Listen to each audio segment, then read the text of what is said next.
I just got this incredibow that my friend recommended me to try. It looks very different from a regular bow. It feels very light. It's very cool because this is like, it's holographic rainbow. You don't need to tighten it ever. They claim the bow hair, you don't need to change it for 3 years. It looks very tight. This incredibow was, I got the lighter version. It feels good and easy to play because it's so light. That's the advantage of it. Here is my professional bow. It's kind of unfair to compare it because my bow is like $1,000 and this incredibow is like $150. But I think it's very good for the price. The first thing I noticed though, like when I line up the hairs together, it's not quite as long as a regular bow. I actually often play all the way to the tip because I got inspired by David Oistrakh. So I noticed it right away. When I was like going to the, I was like, oh, I ran out. It feels surprisingly good to play, I'll say. The only issue with it, the bend of it, like the way that it's tightened makes it so that when you put the bow down, right, it wants to bounce, like more so than a regular bow. I might just have to get used to it, but when you come down from there,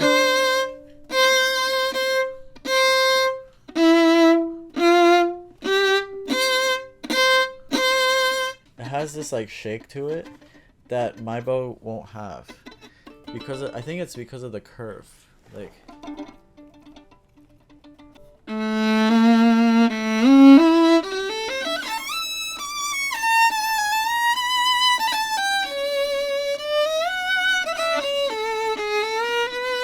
it feels very easy to do that. Surprisingly, like if I try to play something like this,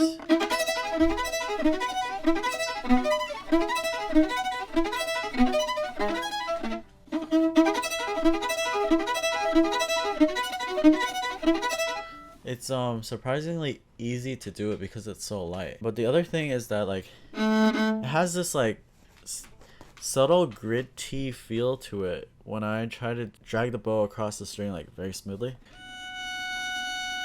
There's like if I play very lightly,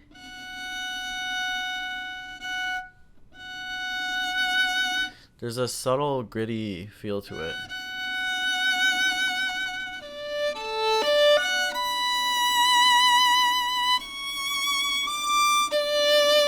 And I can like hear the contact between the hairs to the string, which doesn't happen for my bow. It goes very smoothly if I play lightly. Like even when I go very lightly, it like sticks to the string.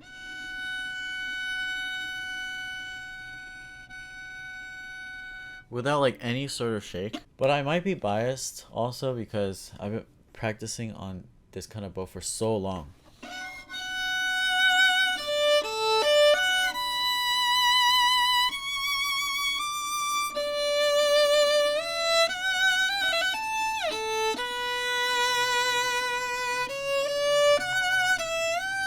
See, it's just so smooth. This one has a little bit.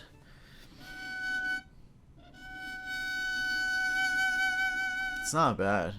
It's very subtle. I think most people would not be bothered by it.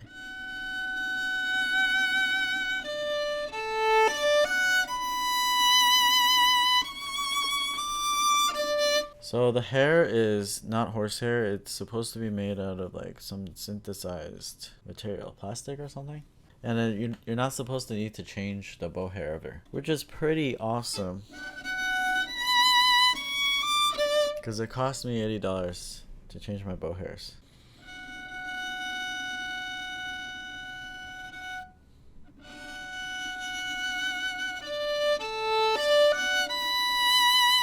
Another thing, I'm thinking like maybe over time, this is so new, like when it came in the mail, there was no rosin on it and I had to rosin a lot to get it going. So this thing might get better over time.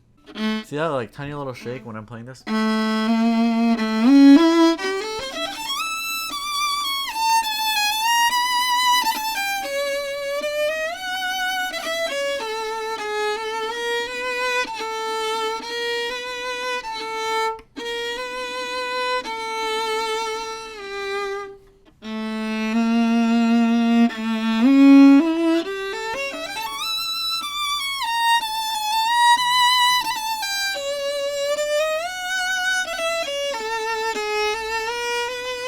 Man, my own bow just feels so much better. But I would use this like maybe playing outside so that your nice bows don't get ruined. See, like that little bounce, I'm not used to it. I think that's gonna bother me.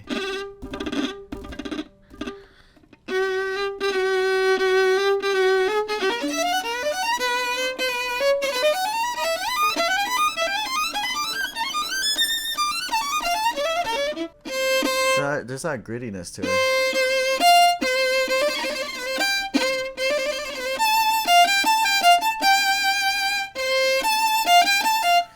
It's a very cool bow though. You show up with this anywhere and people are like, what the heck? It's like holographic.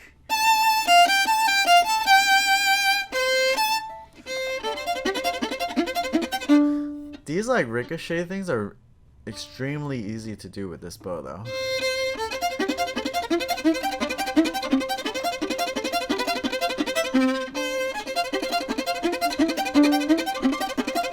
Because it's so light. I think overall it's great value for a beginner to intermediate student. It probably won't be bothered by the sun or even the rain, whereas a wooden bow would be. And like I feel like I could just like swing this around and hit into the walls and it won't break.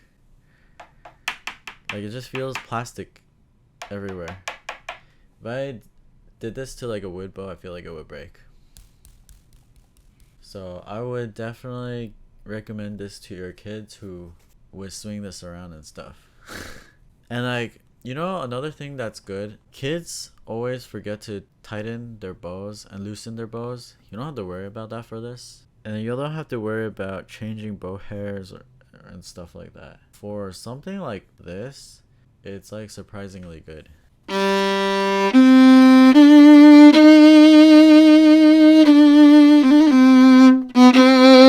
Whoa, my mute's coming off.